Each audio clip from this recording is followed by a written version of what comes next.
Cordial saludo. Desde ARL Positiva nos permitimos compartir este espacio con ustedes para tratar el manejo de accidentes por materiales peligrosos. Mi nombre es Mónica Monroy, soy especialista en seguridad y salud en el trabajo, asesora de ARL Positiva.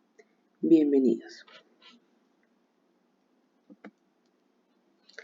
Inicialmente vamos a conceptualizar los materiales peligrosos en el marco del factor de riesgo químico.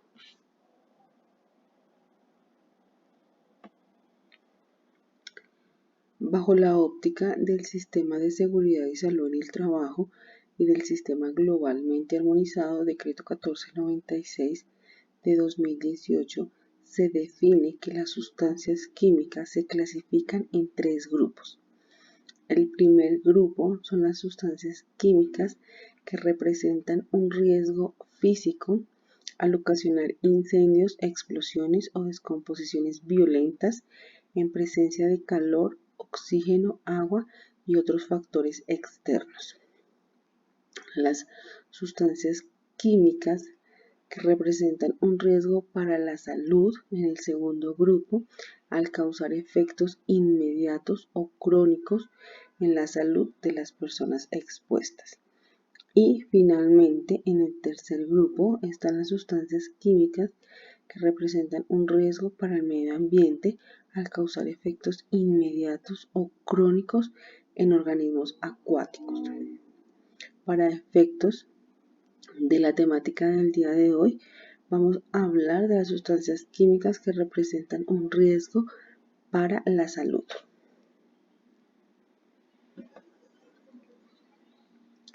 Vamos a conceptualizar el Sistema Globalmente Armonizado en sus siglas CGA.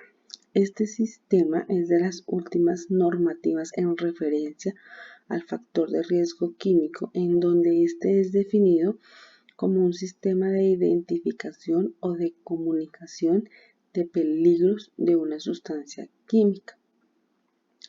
Se define que ese sistema o ese medio de comunicación entre el agente químico y el usuario del agente químico establece dos mecanismos de comunicación. El primero son las fichas de datos de seguridad, en sus siglas FDS, y el segundo es la etiqueta de identificación.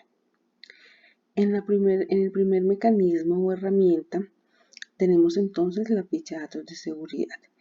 Este documento es un documento que contiene toda la información relevante a ser tenida en cuenta para el manejo, almacenamiento y transporte de las sustancias químicas y otra información importante como el uso de elementos de protección personal, manejo de emergencias, de primeros auxilios, físicas, manejo de residuos, entre otras temáticas. Este documento se deriva directamente de los fabricantes de las sustancias químicas y es, digamos que a través de proveedores o intermediarios que debemos disponer de las fichas de datos de seguridad derivadas directamente de los fabricantes. Este documento se compone de 16 secciones en su orden y en sus títulos inamovibles. Tiene actualizaciones y debemos disponer de los documentos actualizados en periodos de cada 5 años y laboralmente las organizaciones que utilicen o almacenen sustancias químicas deben disponer de estos documentos en las áreas donde son almacenados o utilizados los agentes químicos. Vamos entonces a hacer un recorrido muy rápido por la estructura del documento.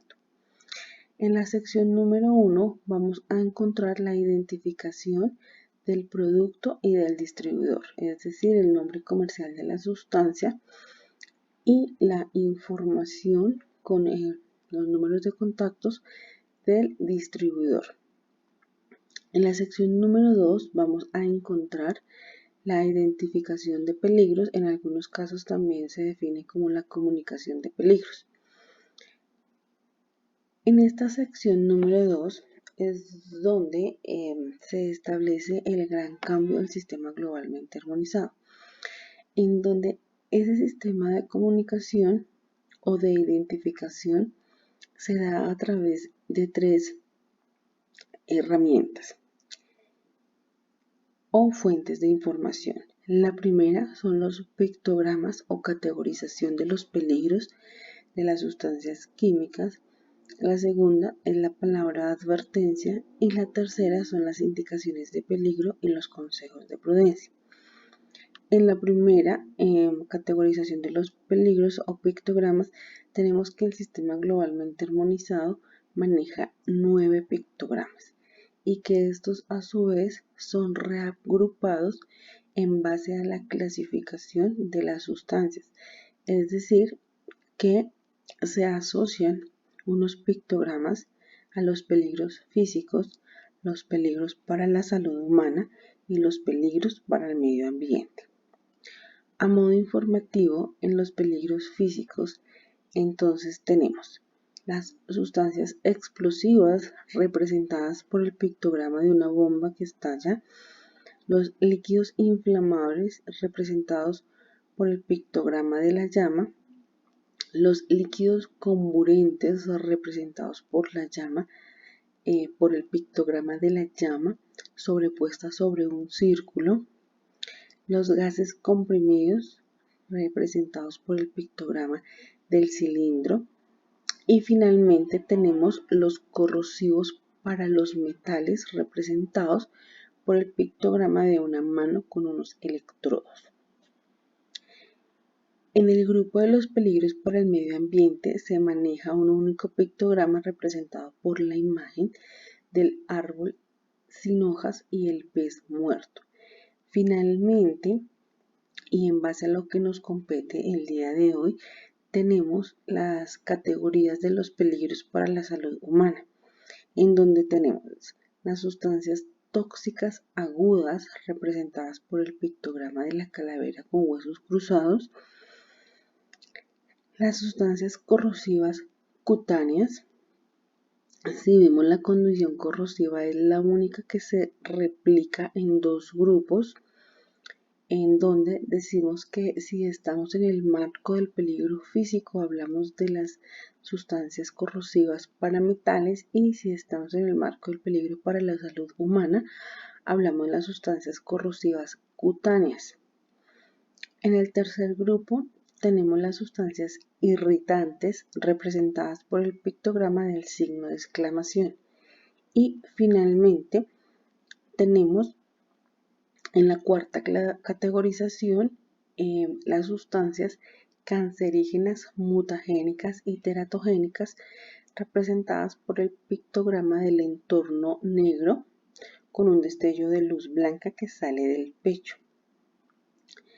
Bien, vamos a explicar algunas condiciones particulares del sistema globalmente armonizado en referencia a los peligros para la salud humana.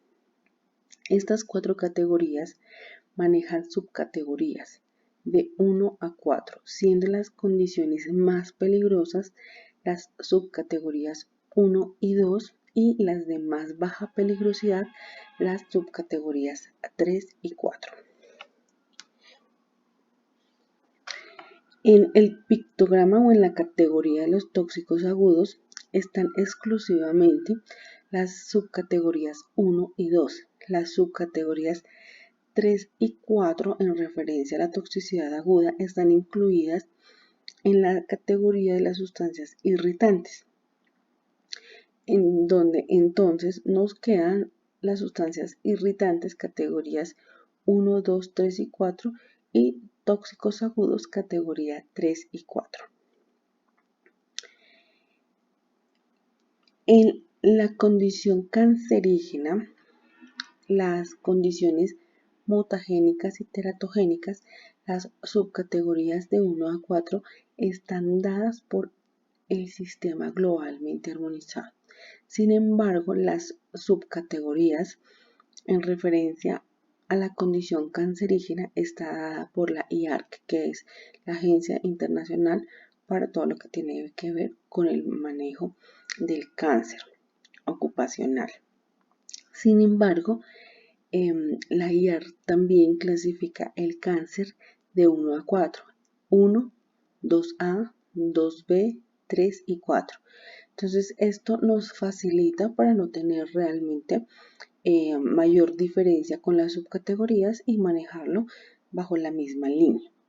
En este punto, solamente la subcategoría 1 es aquella clasificada o definida como comprobados cancerígenos en humanos.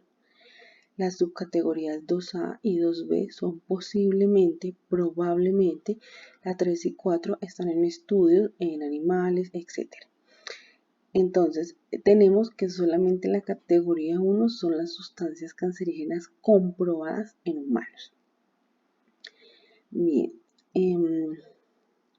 cuando nosotros hablamos del manejo de accidentes por materiales peligrosos, enmarcando el factor de riesgo químico, vamos entonces a tratar el manejo de accidentes por sustancias tóxicas agudas, corrosivas, cutáneas e irritantes. La condición cancerígena, mutagénica o teratogénica no se considera como un accidente, ya que no tiene efectos inmediatos, sino que los efectos que este tipo de sustancias desarrolla en la persona expuesta se da a través del tiempo en condiciones de exposición permanente, a mediano y a largo plazo. Cuando hablamos de las sustancias tóxicas agudas, sabemos que son aquellas que no requieren dosis altas, tiempos de exposición elevados para tener efectos severos e irreversibles a nivel de órganos.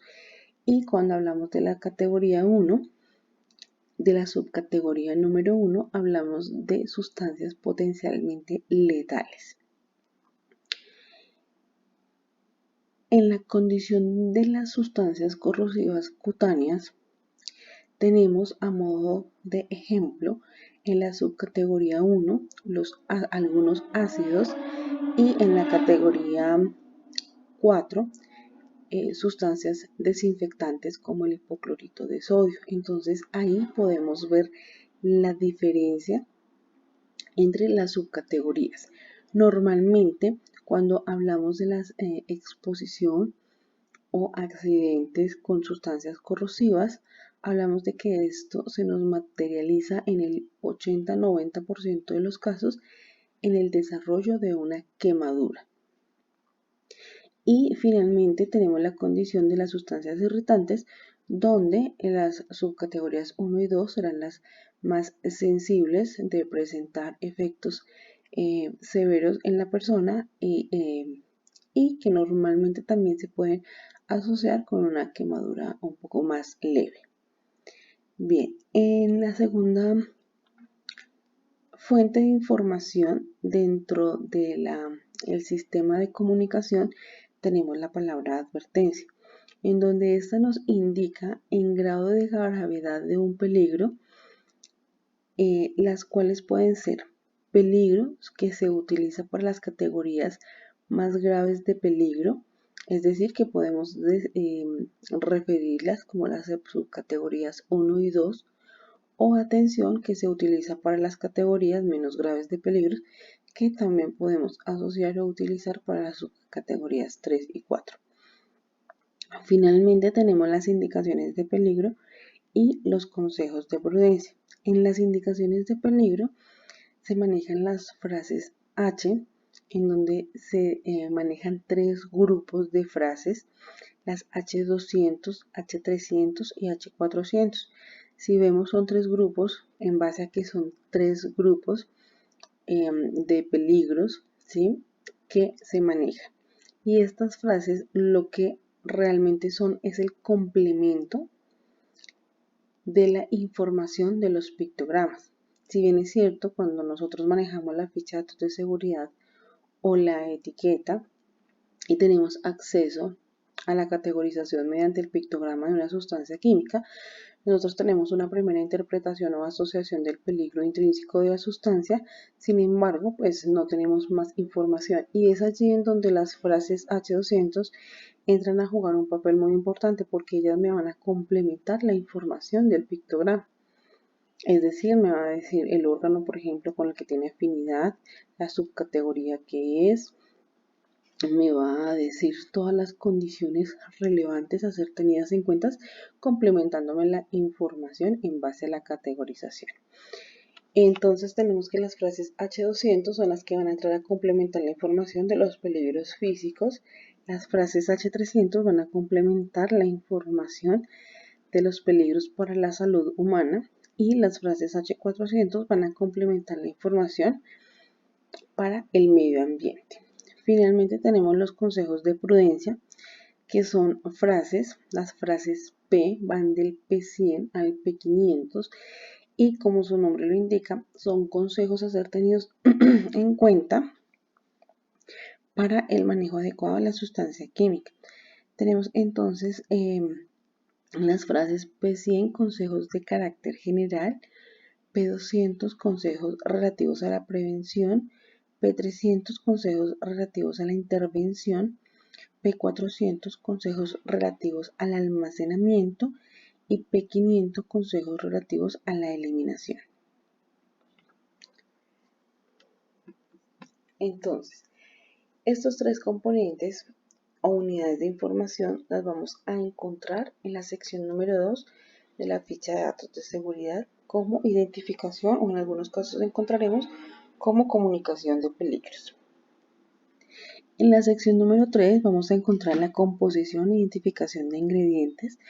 En la sección número 4 vamos a encontrar la información para las medidas de primeros auxilios, siempre en 4 escenarios: en contacto con los ojos, en contacto con la piel, en ingestión y en inhalación. En la sección número 5 vamos a encontrar información sobre las medidas en caso de incendio. En la sección número 6 vamos a encontrar información sobre las medidas en caso de fugas o derrames accidentales. En la sección número 7 vamos a encontrar información sobre las condiciones para su manipulación y almacenamiento.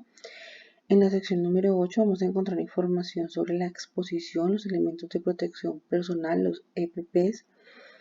En la sección número 9 vamos a encontrar información sobre las propiedades físicas y químicas.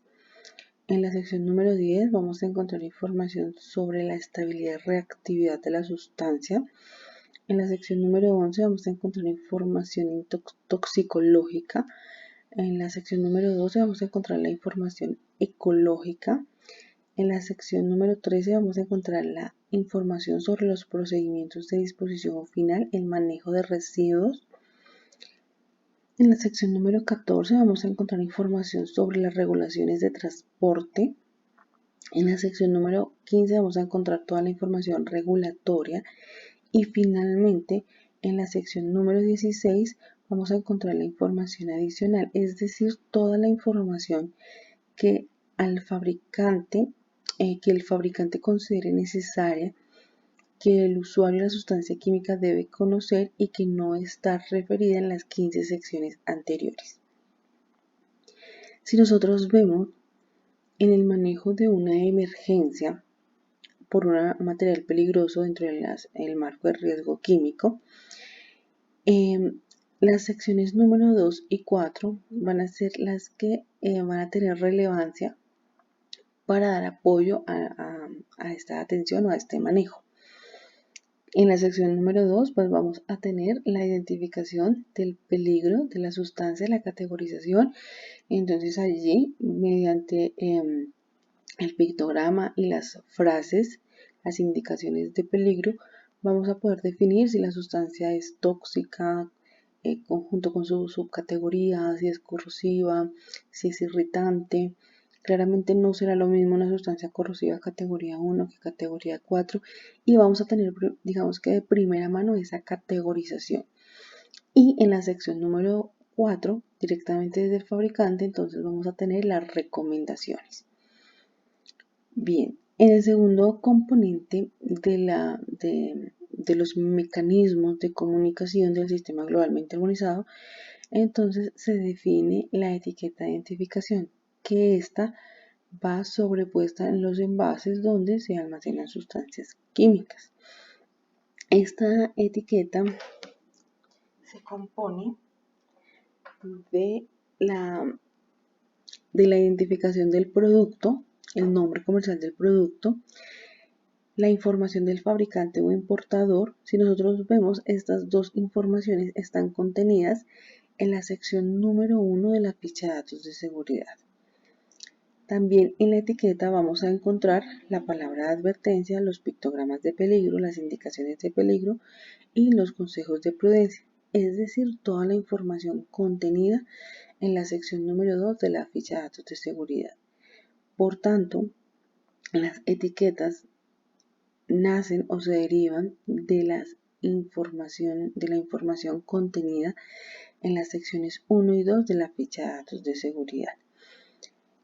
Estas dos fuentes de información son importantes en referencia al manejo de accidentes por materiales peligrosos, porque hoy en día dentro de los protocolos de atención se tiene definido que cuando se presenta un accidente, hablando digamos desde el ámbito laboral, se presenta un accidente de trabajo con una sustancia química, al servicio de urgencias, al servicio de atención médica, se debe hacer llegar o poner en conocimiento al personal médico la ficha de datos de seguridad o la etiqueta para que éste pues tenga la fuente de información directa de la sustancia química. Aunque también sabemos que se nos pueden presentar emergencias por materiales peligrosos en el marco de las sustancias químicas en hogares o digamos que en espacios no laborales.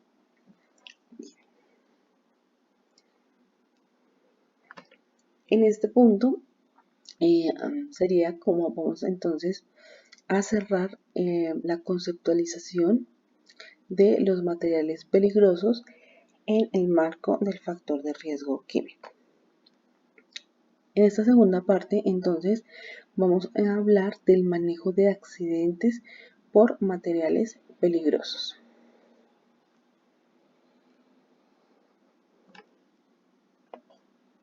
Vamos entonces a hablar de la atención integral en salud, el manejo integral de las emergencias. Inicialmente tenemos que la emergencia, el accidente, se le da un manejo en 3 escenarios, en 3 tiempos. El primero es el lugar donde ocurre el accidente o el evento, en el caso pues de no referirnos específicamente a un ámbito laboral. El segundo es la atención en urgencias y el tercero es la atención en unidad de quemados.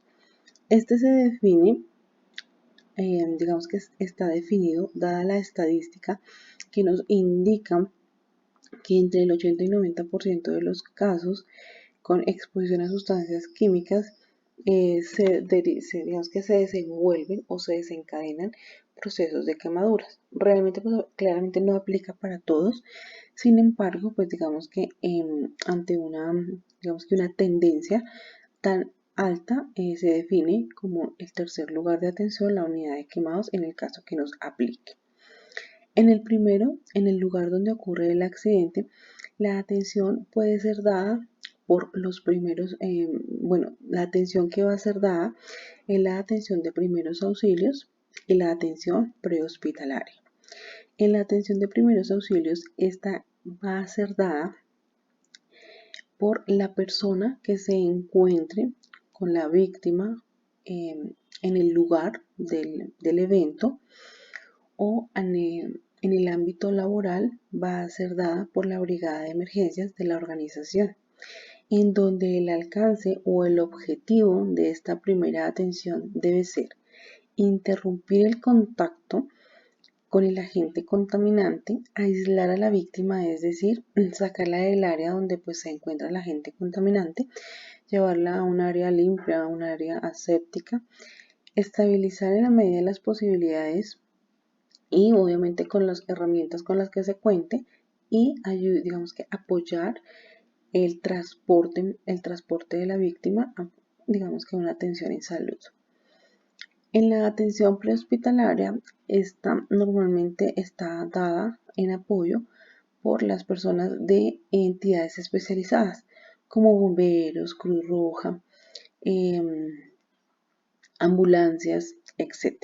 El alcance y el objetivo de esta atención prehospitalaria debe ser apoyar la evaluación inicial, iniciar la irrigación copiosa con agua en la zona afectada y hacer la remoción de la ropa y apoyar el traslado de la víctima.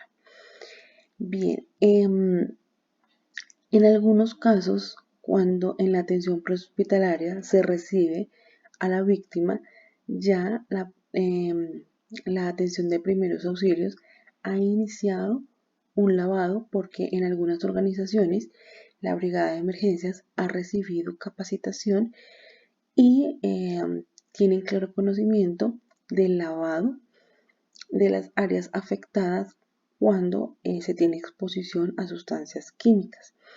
Si esto es así, en la atención prehospitalaria se debe continuar el lavado, la irrigación copiosa con abundante agua.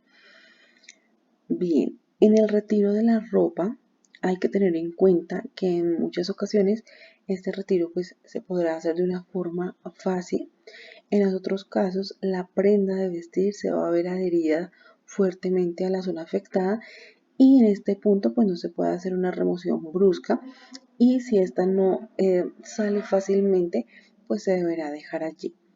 Importante también que en el lugar donde ocurre el accidente, si la prenda de vestir o si el área afectada incluye una parte íntima, no se podrá hacer remoción de la prenda porque no podemos dejar al descubierto la intimidad de la persona.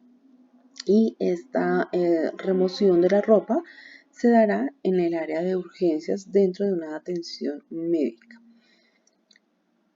Finalmente, también es importante tener en cuenta en la atención prehospitalaria la posibilidad de hacer retiro de accesorios como pues joyas, collares, anillos, etc. Y siempre salvaguardar, digamos que los objetos personales de las personas. Bien. En la segunda área de atención tenemos el área de urgencias, en donde pues va a ser la atención de urgencias dada directamente por profesionales en salud. El objetivo será la atención primaria. Secundaria, se definirá allí la complejidad y en el caso de ser necesario se dará traslado a un centro médico especializado. Finalmente tenemos la unidad de quemados en donde se va a dar atención especializada y seguimiento y el alcance será el manejo de la historia clínica y el tratamiento específico médico quirúrgico que pues en base al accidente el paciente requiera.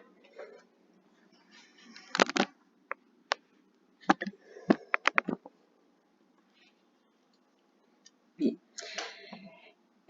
Es muy importante tener en cuenta, haciendo un paréntesis muy importante, el manejo de los elementos de protección personal o bioseguridad. Dado que ningún tipo de emergencia derivado de sustancias químicas se puede entrar a intervenir, a apoyar, a manejar sin los elementos de protección personal. Dado que en muchos casos, así como en algunos casos, podemos tener la ficha de datos de seguridad de la sustancia química y podremos comprobar que es una condición de baja peligrosidad en algunos y en la mayoría de casos, podremos no tener esa fuente de información a primera mano y desconoceremos la naturaleza de la sustancia. Adicional a eso, muchas veces las sustancias en el organismo suelen tener reacciones y de esas reacciones también se pueden liberar otras sustancias químicas de las que desconoceremos en su momento su naturaleza. En base a esto, la recomendación es siempre, digamos que intervenir este tipo de emergencias con nuestros elementos de protección personal. De hecho, pues la recomendación es siempre como si se tratara de un material con un grado de peligrosidad alto. Bien, en estos definimos entonces los equipos de bioseguridad y los equipos para la área de atención. En los equipos de bioseguridad entonces tenemos la bata, aunque realmente en el manejo de sustancias químicas lo que se recomienda es el traje de protección resistente a agentes químicos, la protección de la cabeza, el gorro, la protección respiratoria que debe ser para gases y vapores ácidos, las gafas protectoras, donde también se recomienda la careta facial y finalmente los guantes de nitrilo para sustancias químicas, para el manejo de químicos. Bien, entonces la recomendación es que siempre que llegue a urgencias un evento por exposición a una sustancia química, para acceder a la atención debemos colocarnos uno de todos nuestros elementos de protección personal o bioseguridad. En el área de atención se recomienda que a la víctima, al paciente, sea atendido con platones recipientes de acero inoxidable. Igualmente, pues ya ahorita vamos a ver en el tema del baño, de los lavados, si se puede hacer sobre mesones o superficies de acero inoxidable. Es la recomendación ideal. Se debe disponer de campos y batas, apósitos, gasas y compresas, entre otros. Bien. Vamos entonces a hablar de el manejo una vez se da un evento por materiales peligrosos de agentes químicos.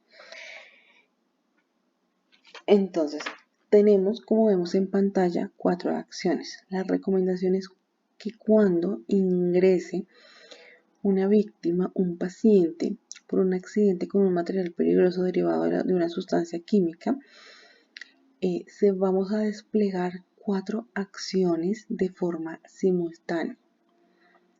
Estas 4 acciones que se deben desplegar simultáneamente son: primero, el lavado, teniendo en cuenta que el lavado, en referencia al manejo de accidentes con sustancias químicas, es el paso clave, en donde en el lavado vamos a tener en cuenta las siguientes recomendaciones. Inicialmente, pues en el punto de urgencia se va a poder hacer la remoción de la ropa. Cuando hablamos de lavado en ojos y se aplica, pues vamos a hacer la remoción de los lentes de contacto. Vamos a hacer la remoción, sin, digamos que no en las atenciones anteriores no se ha realizado, de todos sus accesorios. Y en este punto podemos hacer la remoción de todo tipo de prenda, independientemente pues del área donde se encuentre la prenda. Bien, este lavado tiene varias condiciones. La primera es que debe ser con abundante agua. Debe ser con agua a contracorriente, es decir, agua que corre. Nunca debemos utilizar para los lavados agua en contenedores, sumergiendo el área afectada, porque cuando nosotros sumergimos el área afectada, lo que ocurre es que la sustancia química se disuelve en el agua y de forma permanente va a estar afectando el área. Bien, los lavados deben ser en periodos de 20 a 30 minutos en ciclos de 1 a 2 horas, dependiendo obviamente de la criticidad de la afectación. Si hablamos de una afectación leve a media, podemos hacer ciclos de 20 minutos, lavados de 20 minutos cada 2 horas. Si hablamos de una condición un poco más compleja o más grave, vamos a hacer lavados con duración de 30 minutos cada hora. Otra condición importante es que el agua debe ser manejada a temperatura ambiente o fría, pero para la exposición con sustancias químicas no vamos a manejar agua caliente. También se nos puede presentar el caso en que la prenda se encuentre muy adherida a la piel y en este caso se da la recomendación de preparar soluciones jabonosas con jabones suaves tipo tocador o neutros y aplicar la solución jabonosa sobre el área afectada, dejar actuar por algunos minutos y continuar con los ciclos de lavado respectivos. Y esto lo podemos hacer varias veces. Esto con el objetivo de que el jabón en este punto nos ayude a hacer el desprendimiento de la prenda de la piel. Si no se logra, entonces ya realmente esta remoción se deberá realizar a nivel quirúrgico. Bien, importante también, igual también lo vamos a ver un poco más adelante, y es que del lavado se nos puede desplegar algo y es que el paciente genere hipotermia. Básicamente porque el lavado va a ser cada hora, cada 2 horas, van digamos que a ser periodos de 20, 30 minutos. Y en ese punto la recomendación es tener un control permanente de temperatura y buscar la forma de hacer una compensación, entonces de pronto cubriendo con mantas toda el área del cuerpo que no fue afectada, etcétera, vigilando la temperatura del área. Bueno, habría que revisarlo puntualmente con, digamos que con lo que se disponga la entidad, pero es importante mantener un control de temperatura en el paciente para evitar la hipotermia ante el continuo lavado.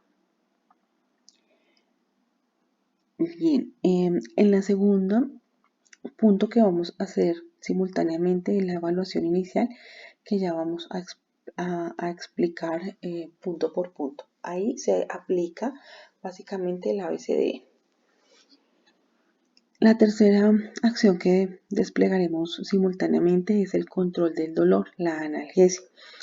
Dado que se nos van a presentar quemaduras de primero, segundo grado hasta tercero, aunque en las quemaduras de tercer grado asociamos que son indoloras, sin embargo, obviamente todas estas consecuencias tienen un grado de dolor bastante alto. Dentro de los protocolos se ha definido el apoyo del control del dolor a la víctima. Este control de dolor será a criterio de los profesionales médicos en base obviamente al estudio previo del caso particular y teniendo en cuenta las comorbilidades existentes por cada paciente. Sin embargo, digamos dentro de las estándar o que se recomiendan dentro de algunos protocolos generales está la morfina y el tramadol. Finalmente, simultáneamente vamos a hacer un control de líquidos, el proceso de hidratación. Cuando ocurre un accidente por una sustancia química, hablamos que se genera una acidosis metálica, ¿sí? Es decir, que cambia la composición, el pH de la sangre, y lo que se quiere realmente es lograr ese equilibrio. Adicionalmente, pues cuando hablamos de que está ingresando una sustancia química al cuerpo y que el objetivo es poder, digamos que lograr que el cuerpo la elimine y pues obviamente se desequilibrio en la sangre y en el organismo. Para ello se deben suministrar líquidos de forma permanente y estar, digamos que en vigilancia del cálculo del volumen de líquidos administrados versus o en referencia al control de diuresis, es decir, al control de eliminación. Eso para tener obviamente poder garantizar que digamos que ese control de líquidos nos está realmente garantizando la eliminación del agente contaminante del organismo de la víctima. Bien, en las quemaduras también el control de los líquidos nos previene la insuficiencia renal porque mejora la eliminación del agente contaminante. Normalmente este control de líquidos se genera canalizando a las personas.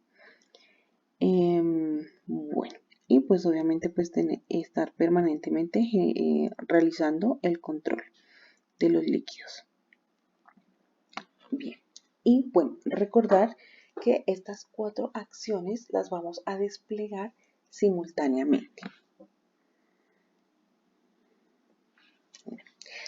Acá vamos entonces a continuar en el marco de la misma temática y es en la atención a víctimas con accidentes con materiales peligrosos, sustancias químicas. En urgencias, cuando ingresa la víctima, lo primero pues que se aplica es el triage, en donde en este va a ser una amenaza vital,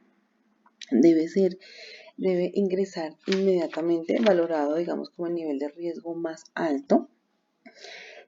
Y en el triage se va a hacer, obviamente, bueno, se van a desplegar claramente las 4 acciones que anteriormente vimos de forma simultánea. También vamos a revisar el estado respiratorio de la persona, aunque bueno, esto ya lo podemos incluir en la evaluación inicial. Bueno, una vez pasa el triage, entonces damos inicio a la evaluación inicial, en donde en la evaluación inicial se va a aplicar el ABCDE. En el A tenemos la revisión de la vía aérea. En esta vamos a revisar la capacidad respiratoria del paciente. Vamos a revisar si presenta algún tipo de ronquera, estridor, tos. Se va a inmovilizar la columna cervical y se va a levantar el mentón con el objetivo de despejar la vía aérea y se va a proporcionar alto flujo de oxígeno con el objetivo de llegar a la saturación del 100%. Esto, digamos que, ¿con qué objetivo se da? A nivel respiratorio también se nos da algo que se define como la acidosis respiratoria, que en este caso, pues entonces estamos hablando como un desequilibrio dentro de la parte del aire, ¿cierto? Y el agente contaminante en el organismo del paciente. Y básicamente, como algo muy parecido a la acidosis metabólica, lo que se quiere lograr es el equilibrio o la remoción del agente contaminante del organismo. ¿Sí? Y obviamente pues liberar, cuando hablamos de la parte respiratoria, estamos hablando básicamente de intoxicaciones y obviamente pues establecer a la persona y eliminar pues digamos que la intoxicación. Para ello se maneja el oxígeno y este nos va a permitir hacer como el equilibrio y la remoción del agente contaminante. Si la persona se encuentra, digamos que en referencia a toda esta evaluación, en un mal estado, pues se deberá generar una intubación o una ventilación artificial, una respiración artificial, en el caso pues de que se encuentre en mal estado o que la persona se encuentre inconsciente.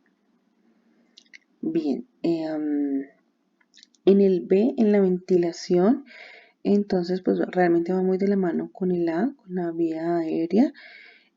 Sabemos que en algunas quemaduras nos pueden afectar por la intoxicación, puede hacer afectación de tórax y obviamente pues esto también va a impedir todo el tema de la respiración y deberemos hacer la misma revisión y tomar pues las decisiones respectivas. En C, en circulación, entonces se va a hacer la evaluación del color de la piel, la sensibilidad de la piel, los pulsos periféricos, el llenado capilar y el estado de las mucosas, para obviamente verificar pues el estado de la circulación. En el D, en el déficit neurológico, vamos a evaluar el estado de conciencia de la persona y de raciocinio. Entonces, pues eso se aplica mediante algunas encuestas y pues se hace pues alguna revisión. Ya obviamente el médico dentro de su competencia podrá extender esta revisión. Finalmente en el E tenemos exposición y control de hipotermia, teniendo en cuenta que la hipotermia se va a derivar inicialmente de los procesos de lavado. Bueno, en este punto básicamente es lo mismo que vimos en la diapositiva anterior. Entonces, el lavado en ciclos de 20-30 minutos cada hora, cada 2 horas. Hay que repetir esos lavados hasta que la persona se encuentre alivio y hasta que la zona afectada pues se pueda, digamos que, definir o establecer médicamente se encuentra libre del agente contaminante. Sin embargo, una vez se defina esto o la persona encuentra el alivio, se recomienda hacer 1 o 2 ciclos adicionales de lavado para cerrar el proceso de lavado de las zonas afectadas, siempre con el control de temperatura. Bueno, acá tenemos particularmente la afectación ocular. Antes de hablar de la afectación ocular, tener en cuenta que cuando hablamos de una atención a un paciente por exposición a materiales peligrosos, lo podemos estandarizar como en dos partes, en 2 fases. Una fase que va a ser todo lo que hemos visto, el lavado, bueno, las acciones simultáneas, el triage, la evaluación inicial, etcétera, que digamos que el objetivo de esta fase es remover el agente contaminante, el agente químico del área afectada en la víctima. ¿Sí? Una vez se logre ese objetivo, ya la persona, el paciente, va a pasar a atención médica, en donde esta atención médica no va a tener como objetivo, ¿sí? Digamos que el manejo del agente contaminante, sino que ya en ese punto el objetivo será darle tratamiento a la afectación que se haya derivado con los especialistas que se requiera, como pueden ser el oftalmólogo, médico cirujano, digamos que dependiendo de la especialidad, hay muchas especialidades dependiendo del área de afectación de la zona afectada. Entonces, ya en ese punto será el tratamiento de la afectación y en ese punto, pues digamos que ya no se va a tener relación con el agente contaminante, ¿sí? Porque en ese punto, pues ya el agente contaminante fue eliminado, ¿sí? Del organismo, pues técnicamente es, digamos que, el objetivo de la primera fase. Bien, en la evaluación inicial, bueno, dentro de la parte de la afectación ocular, va igualmente como en la misma línea en donde deberemos hacer un lavado copioso y continuo. Vemos en imagen realmente cómo se maneja agua contracorriente permanente. Los ciclos son los mismos, duran periodos de 20-30 minutos en ciclos de 1 a 2 horas, 1 o cada 2 horas. Y en la afectación ocular normalmente se pide apoyo con oftalmología.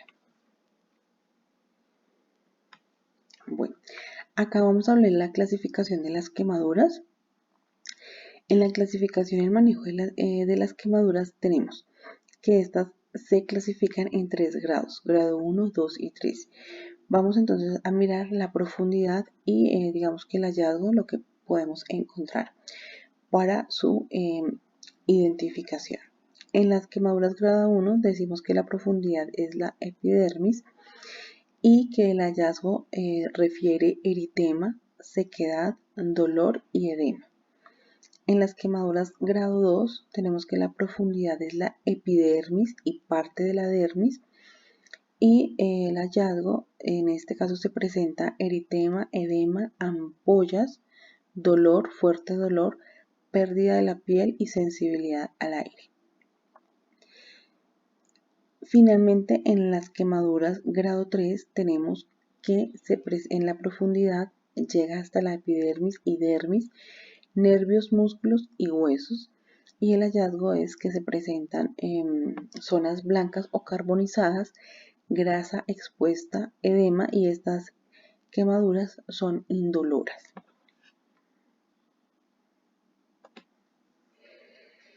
Bien, acá vamos entonces a hablar de otras recomendaciones importantes a ser tenidas en cuenta en el manejo de un accidente por materiales peligrosos.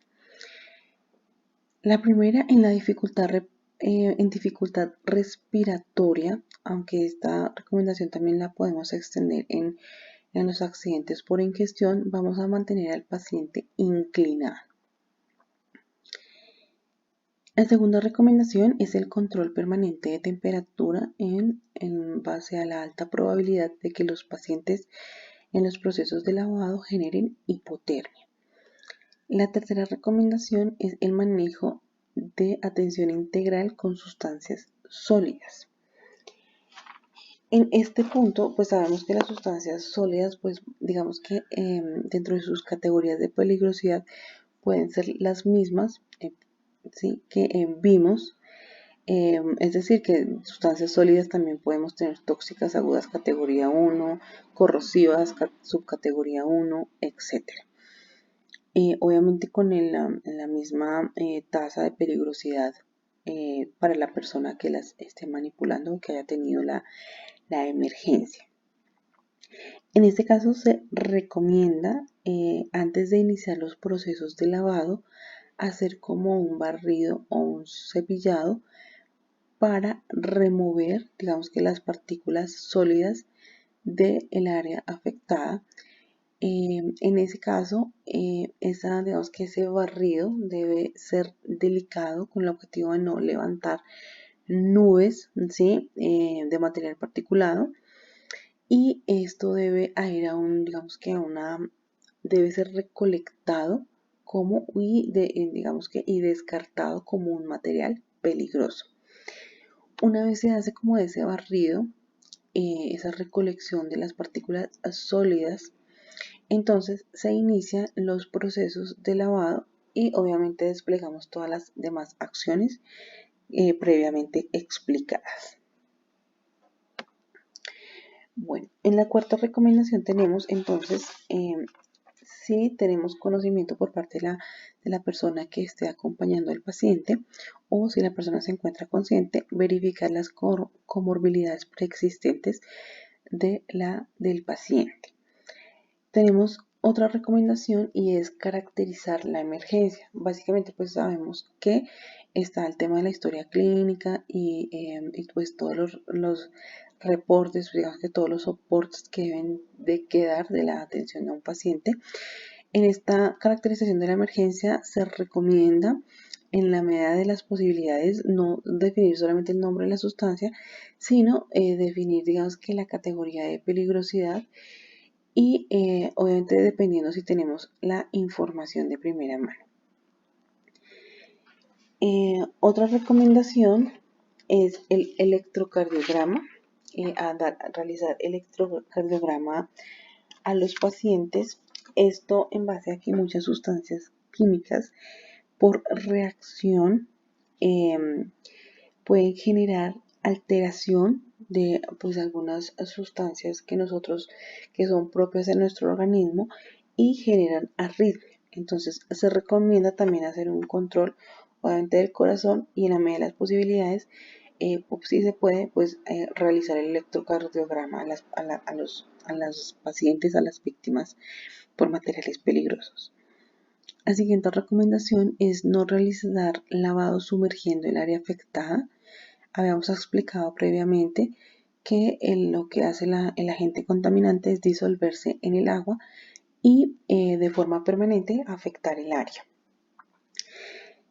La siguiente recomendación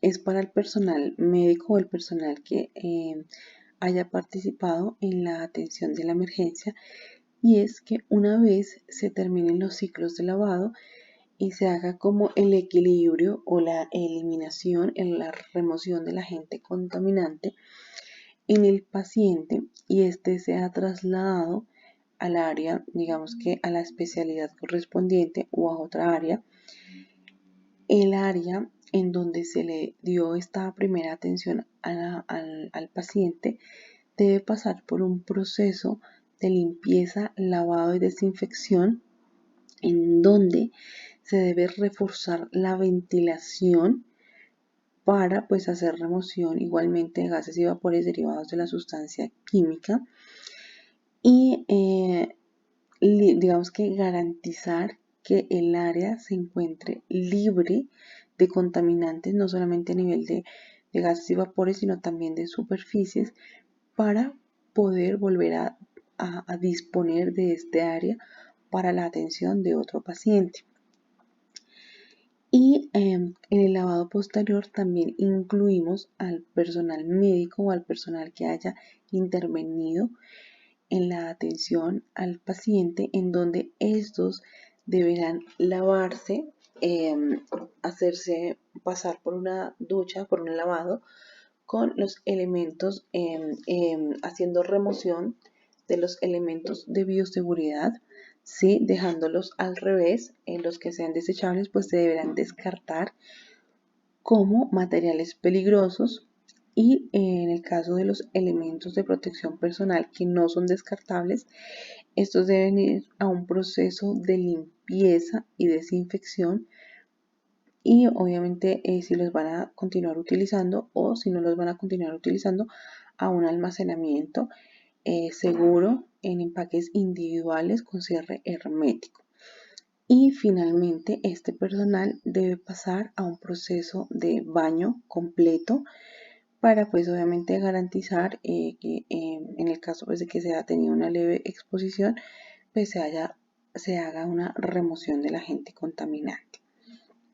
Bueno, finalmente la última recomendación es el manejo de residuos, y es que todo lo que sea, bueno, ya hablamos de los elementos de protección personal, todo tipo de residuos se va a definir como un residuo peligroso. Sabemos que los residuos peligrosos se manejan con contenedores y bolsas rojas. A estos se les asigna este color.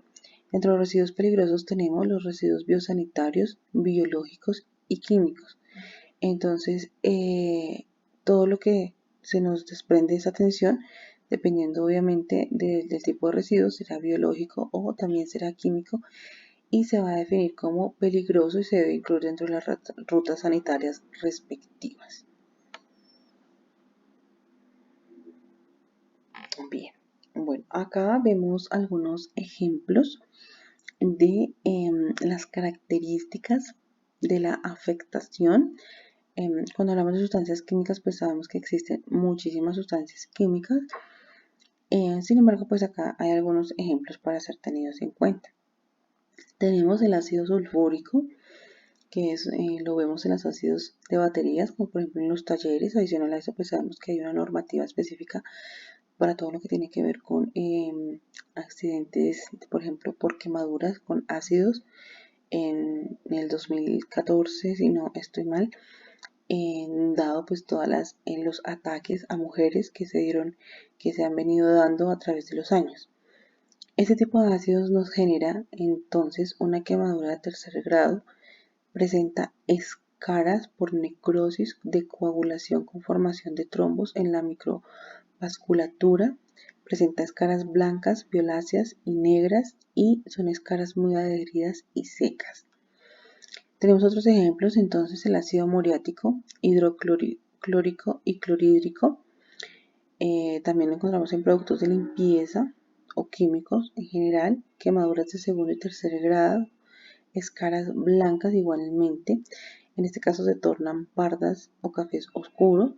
Si es inhalado, presenta edema vía aérea superior y daño pulmonar. Tenemos el hidróxido de sodio, que es soda cáustica, lejía, supermercados, tiendas, etcétera. Encontramos que presenta escara de color pardo, blanda, profunda, muy dolorosa, quemaduras de segundo y tercer grado profundas, daños severos en ojos y mucosas, córnea opaca y ulcerada, alopecia temporal o definitiva. El hidróxido de sodio, limpiador de hornos, por ejemplo, nos presenta escara superficial, generalmente blanca, quemaduras de segundo y tercer grado profundas, daño severo en ojos y mucosas, córnea opaca y ulcerada. El ácido nítrico, destruidora de químicos, tiñe la piel de amarillo, quemaduras de color amarillo de apariencia superficial que luego se torna naranja oscuro, son quemaduras profundas de segundo y tercer grado. el ácido fluorhídrico, escara blanca, produce quemaduras durante 7 días, quemaduras de tercer grado, descalcificación ósea local y corrosión ósea, hipocalcemia. Y finalmente tenemos como ejemplo el ácido fosfórico, en donde se nos puede presentar corrosión en membranas mucosas de la boca, garganta, esófago, dolor inmediato y disfagia, áreas necróticas al principio blanco grisáceo y adquieren una coloración negra con textura encogida y arrugada, necrosis de coagulación. Bueno, estos son algunos ejemplos que obviamente podemos también asociar a otras sustancias químicas en la misma clasificación. Bueno, entonces, para terminar, tenemos como un resumen, un flujograma que nos puede como hacer una conclusión. Entonces, en la atención en salud por exposición a materiales peligrosos, tenemos la atención en sitio, atención prehospitalaria y la atención en urgencias. En la atención en sitio, entonces, tenemos los primeros auxilios y el apoyo de la brigada de emergencias. En la atención prehospitalaria tenemos ya la atención de entidades especializadas, en donde el objetivo es interrumpir el agente contaminante y trasladar el paciente a un centro médico. En urgencias, entonces, vamos a desplegar inicialmente el lavado, la evaluación inicial y se van a generar controles. Entonces, en el lavado, pues es el punto álgido, ¿sí? El punto clave en el manejo de las emergencias por materiales peligrosos, teniendo en cuenta que el agua sea a temperatura ambiente o fría, contracorriente, los ciclos de lavados, que son en periodos de 20 minutos cada 2 horas o en periodos de 30 minutos cada hora, control de temperatura para evitar hipotermia. Bien, en la evaluación inicial, entonces tenemos el ABCDE en la vía aérea y ventilación, entonces el control de la respiración para eliminar la acidosis respiratoria mediante la saturación, o sea, el manejo del oxígeno, la generación de un alto flujo de oxígeno y lograr la saturación. Obviamente cada uno de estos procesos se da diferente si la persona se encuentra consciente o inconsciente y dependiendo obviamente del grado, ¿cierto?, de dificultad que el paciente presente. En la biocirculación, verificación de la piel, ¿sí? De la evaluación del color de la piel, sensibilidad, etc. En el déficit neurológico, entonces una evaluación neurológica de conciencia de la persona se encuentra consciente. Y en la exposición y control de hipotermia, entonces el control de temperatura permanente que está asociado al proceso de lavado. Dentro de los controles tenemos entonces el control de temperatura, la presión arterial y las comorbilidades. Adicional a eso, pues sabemos que debemos tener control de dolor simultáneo. Recordar que no podemos acceder a atender una víctima o un paciente con materiales peligrosos sin nuestros elementos de protección personal o de bioseguridad. En la medida que no tengamos conocimiento sobre el agente contaminante, debemos manejarnos como si se tratara de un agente contaminante dentro del grado de peligrosidad más alto. Reforzar la ventilación en las áreas, todo lo que se derive de la atención con materiales peligrosos deberá ser descartado como un residuo peligroso y una vez se haga traslado de la víctima, remisión con el especialista correspondiente, se debe pasar a un proceso de limpieza, desinfección y secado de los elementos de protección no descartables. Y de los elementos de protección descartables, pues se deben descartar como un residuo peligroso y se debe terminar con un proceso de lavado, de baño. Bien, entonces esto sería como una forma de concluir las acciones que se deben derivar en el área de urgencias por accidentes con materiales peligrosos. Les agradezco mucho en este punto su atención y les deseo un feliz día. Gracias.